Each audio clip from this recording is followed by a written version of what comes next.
Nagpapautang ng 3,000 up to 60,000 pesos at pasok daw agad sa GCash, Paymaya or bank account natin sa loob lang ng ilang minuto. At pwedeng bayaran ng 91 up to 365 days. Yan nga yung re-reviewin natin ngayon at eto hindi na siya bago ha dahil 2 years ago nagawa ko na din ng video to at ngayon nagpapakita nga ulit sila sa mga ads at napansin ko na bago na yung logo nila. So ito ay walang iba kundi ang V+, na kailangang malaman nyo talaga kung ito ba ay makakatulong sa inyo or patuloy lang kayong ilulubog sa utang.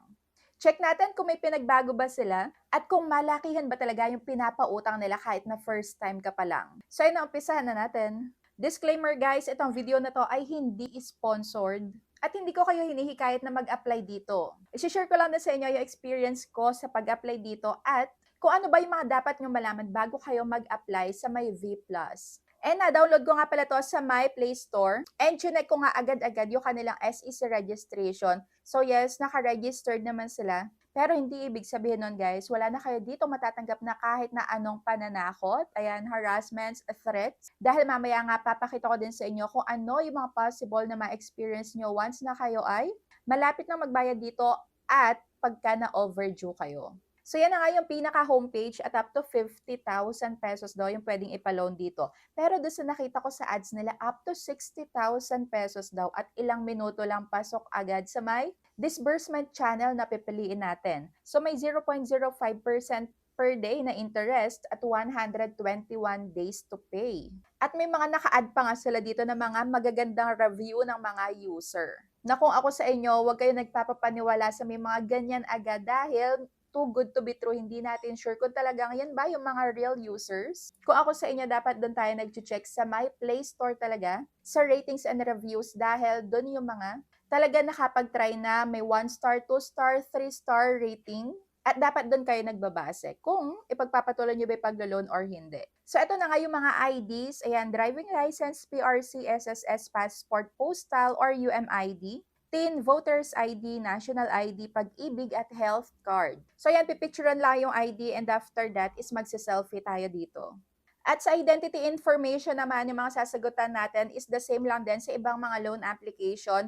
At dito, may mga optional lang silang hinihingi, Viber, backup phone number, at Facebook account. So dito, may choice tayo kung ilalagay natin or hindi. Pero ako is, since optional lang, hindi ko na ilalagay ito. At sa pangalawa naman, about work information. At yan lang din naman yung mga ilalagay natin. Kagaya lang din sa iba. So, kailangan ilagay yung company name, yung address na pinagtatrabahuhan mo, at kung magkano yung sahod mo. Pwede daw ang OFW, ang unemployed, contract employee, housewife, student, at others. And last na nga dito is maglalagay tayo ng guarantors or co-makers. Dalawa yung hinihingi nila. At may note nga dito sa may ibaba na possible tawagan itong mga contact or references na inilagay mo at ina-acknowledge mo nga na hiningan mo daw sila ng pahintulot na ilagay sila dito. So dito na nga tayo sa may kung saan i-disburse yung ating ilaloan. So pwede ang Coins, GCash, GrabPay, Lazada PH, Paymaya, StarPay. So ayun na nga, ako ay na-offeran ng 4,000 pesos. Ito yung gusto ko makita nga kung may pinagbago ba sila dahil dati nga kung nag-loan ako dito ng 3,000 dati ha, dahil nagawan ko na nga ng video to 2 years ago, at yung pinakita nga sa akin computation dati is sa 3,000 pesos, yung matatanggap ko na lang ay 1,860 at may makakaltas nga na service fee which is 1,140.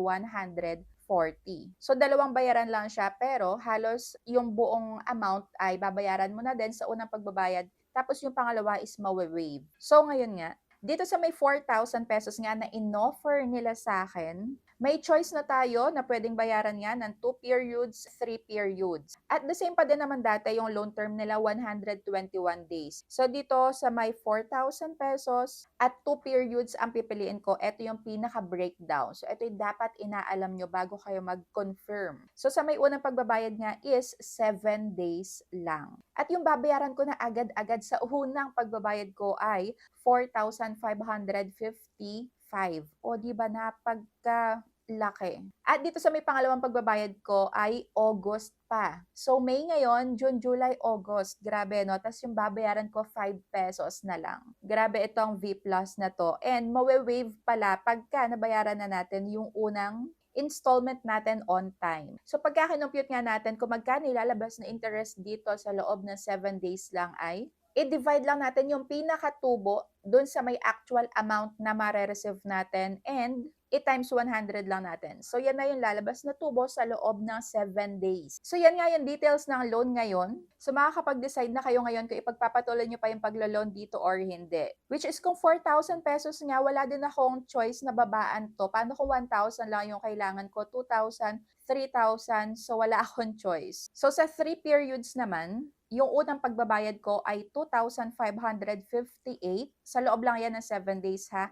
At another 7 days. At sa may last na pagbabayad ko is mawe-waive ulit pagka nabayaran ko yung una at pangalawang period ng on time. So ayan, makakapag-decide na kayo kung pagpapatuloy nyo pa yung paglalon dito or hindi. Basta ako is pinakita ko sa inyo kung ano ba yung details ng loan dito sa may ina-applyan ko at ang napansin ko dito is hindi nila pinakita kung saan-saan ba mapupunta yung mga makakaltas. Kabod na lang nakalagay dito sa may 4,000 na uutangin ko, mayroong upfront service fee na 1,000 pesos. So, yun yung makakaltas. Bali, ang mare-receive ko na lang is 3,000 pesos, which is sobrang laki ng makakaltas. Madami nang mabibili 1,000 pesos, guys. Kaya mag-isip-isip kayo dahil para sa akin medyo mabigat to. Mabigat talaga. Kasi 7 days lang kailangan ng bayaran ulit. At meron ditong upfront service fee na 800 pesos. So, yun yung makakaltas sa may 4,000 ko pagka tatlong bayaran yung pinili ko. At kung kukumpute naman natin kung magkano pinaka-interest, kung tatlong bayaran yung pipiliin natin is, divide lang natin yung pinaka-interest, yung pinaka-tubo, dun sa may actual amount na mare-receive natin, and times 100. So, yan ang pinakalalabas na tubo, o di ba? And eto naman yung percentage pagka na-overdue kayo. So, may 5% na late fee daily at medyo malaki to. So ito nakalagay ka-re-release lang no March 12, 2026. Siguro yung updated version nila ka-re-release lang dahil nabago nga yung logo at nakakaloka itong V Plus dahil last 2 years ago nga ginamit nila yung video ko doon sa may ads nila and in-upload pa sa different YouTube channel. Nakakaloka, di ba? So ano naman nga yung may experience nyo once na kayo ay malapit nang magbayad dito? So sabi nga is, even 3 days before your due date or else they will post your information on social media and will find additional charges as penalty. So not recommended. And next, never ever use this app nang haharas sila 2 days before due date. So ayan, pare-parehas sila ng experience. At may nag-share pa nga nung actual na sinabi ng agent. So ayan nga, ipa-flash ko sa inyo at grabe no. So ganyan daw sila maningil 3 days before your due date.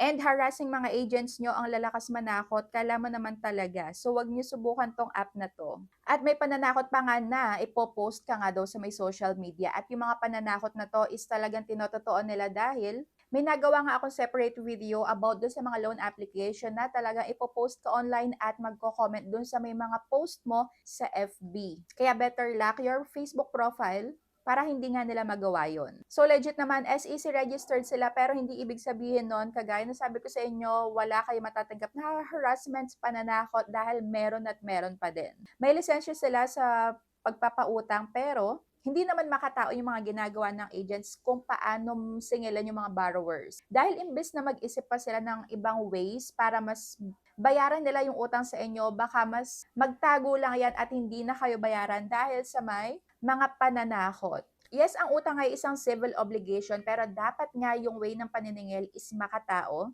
At sana totoo naman din yung mga nandun sa may ads nila na 91 up to 365 days babayaran dahil yung nakalagay nga dito na actual na babayaran natin is 7 days lang. At ayun nga, may pagitan na 7 days ulit bago ka magbayad, yun nga lang, 2 to 3 days before your due date ay meron na silang mga pananakot, harassments para daw mapagbayad ka na agad-agad. So sorry pero hindi ko na ipagpapatuloy yung pag-a-apply ko dito dahil nasasayangan ako sa 1,000 at 800 na makakaltas. So kayo, ano yung masasabi nyo dito sa may loan application na to? Comment down below para mabasa ko nga din kung ano yung feedback nyo dito at kung kautang-utang ba or hindi. So that's it for today's video. Hindi ko na pagpapatuloy to.